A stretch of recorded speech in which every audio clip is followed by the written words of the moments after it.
Hai, balik lagi dengan aku Rosa di channel YouTube Pojok Epati. Pojok misteri, jangan duduk sendirian.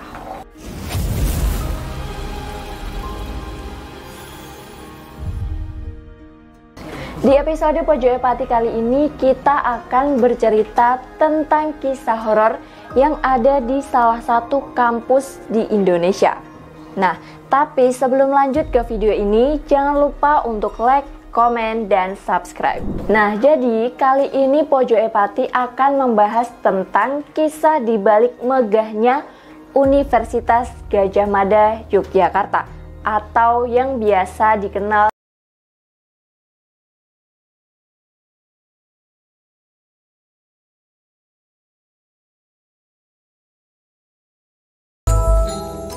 Kalian pasti udah nggak asing lagi dong dengan kampus UGM yang menjadi salah satu kampus terbaik di Indonesia. Nah, tapi di balik megahnya kampus UGM ini ternyata ada sebuah kisah horor yang sangat terkenal. Menurut kabar yang beredar bahwa di UGM ini tuh ada satu sosok hantu yang sangat melegenda di kalangan dosen dan mahasiswanya. Siapa lagi kalau bukan hantu Mbak Yayu. Cerita tentang Mbak Yayu hingga kini masih menjadi perbincangan dari mulut ke mulut di sekitaran kampus UGM. Hal itu karena sosok hantu Mbak Yayu ini sering muncul di kawasan gedung Fakultas Ekonomi atau yang biasa dengan sebutan FE. Menurut pengakuan dari salah satu mahasiswa yang pernah melihat sosok Mbak Yayu ini, katanya Mbak Yayu memiliki tampilan yang tidak begitu menyeramkan. Mbak Yayu ini muncul seperti mahasiswa pada umumnya. Nah, namun dengan cara berpakaian yang lawas atau jadul. Kabarnya juga nih,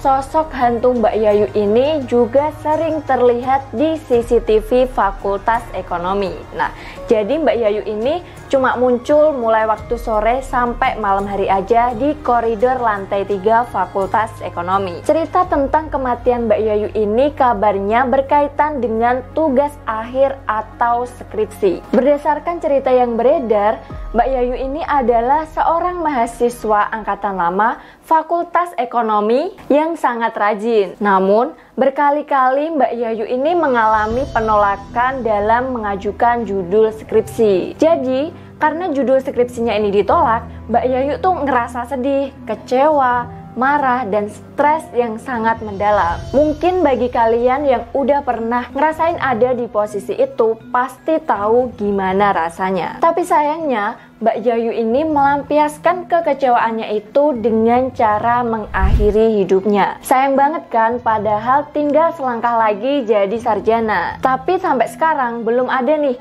yang tahu kapan, di mana, dan dengan cara apa sosok Mbak Yayu ini mengakhiri hidupnya. Menurut pandangan dari beberapa orang pintar di kawasan Yogyakarta, katanya sosok Mbak Yayu ini tidak pernah pergi atau akan abadi selamanya di Fakultas Ekonomi kampus UGM. Hal itu lantaran arwah penasarannya yang masih terus bergentayangan. Tapi tenang aja, sosok Mbak Yayu ini katanya tidak pernah mengganggu. Kabarnya, Mbak Yayu ini bukanlah nama asli dari hantu itu. Jadi Mbak Yayu ini adalah hanya nama sebutan untuk sosok hantu tersebut. Bahkan ada juga beberapa orang yang memanggil Mbak Yayu dengan nama mahasiswa abadi. Apapun namanya, semoga kisah dari Mbak Yayu ini jangan sampai ditiru oleh mahasiswa tingkat akhir. Karena bunuh diri ini bukanlah jalan satu-satunya untuk menyelesaikan masalah. Dan bunuh diri bukanlah akhir dari segalanya. Jangan lupa untuk terus saksikan cerita-cerita menarik lain dari Pojok Epati dan sampai jumpa di episode selanjutnya.